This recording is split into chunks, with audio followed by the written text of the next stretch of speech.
पुढच्या बातमीकडे वळूयात। वादग्रस्त आयएएस अधिकारी पूजा खेडकरच्या उमेदवारी अर्जाची पडताळणी होणार आहे। केंद्राने स्थापन केलेली समिती या संदर्भातली चौकशी करणार आहे। समिती 2 आठवड्यामध्ये सरकारला अहवाल सादर करणार आहे। पूजा खेडकरवर दिव्यांग ओबीसी कोट्याचा गैरवापर केल्याचा आरोप आहे।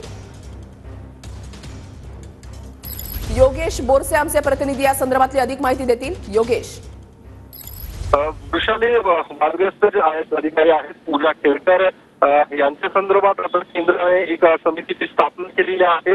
अतिरिक्त सचिव दर्जाच्या अधिकाऱ्याच्या अध्यक्षतेखाली ही समिती स्थापन करण्यात आलेली आहे आणि पूजा खेडकर यांनी जो उमेदवारी अर्ज दिला होता यूपीएससी परीक्षा देत असताना त्या अर्जाची आता ही समिती पडताळणी करणार आहे। कारण पूजा खेडकर यांच्यावर जो काही आरोप लावण्यात आलेला आहे तो अर्थातच दिव्यांग ओबीसी कोट्याचा पूजा खेडकर यांनी गैरवापर केल्याचा आरोप हा पूजा खेडकर यांच्यावर आहे। याच आरोपाची पडताळणी चौकशी ही समिती करणार आहे आणि साधारणतः 2 आठवड्यात हा अहवाल केंद्र सरकारकडे सादर केला जाणार आहे आणि त्यानंतर सरकारकडून पुढची नेमकी काय कारवाई केली जाईल ते बघणं महत्वाचं असणार आहे। मात्र ही समिती काल गठीत केल्यानंतर त्या समितीचं कामकाज सुरू करण्यात आलेलं आहे। नक्कीच धन्यवाद योगेश दिलेल्या सविस्तर माहितीसाठी।